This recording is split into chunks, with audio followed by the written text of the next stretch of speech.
Right reg, julle, ons het vandag so 'n bietjie 'n probleempie gehad hierso. Besig om lorries te laai, masjiene uit te vat en toe die drywer so 'n bietjie 'n probleempie.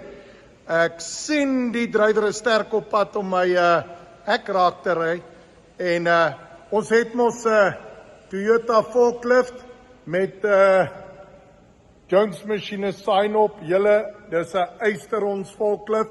Maar hoe dit ook al sy, vat toe die forklift teen, ek besluit, kom ons stel die lorry op en ons skuif die lorry, laat hy niks raak kry nie.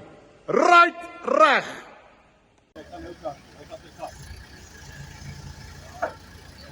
Daar sê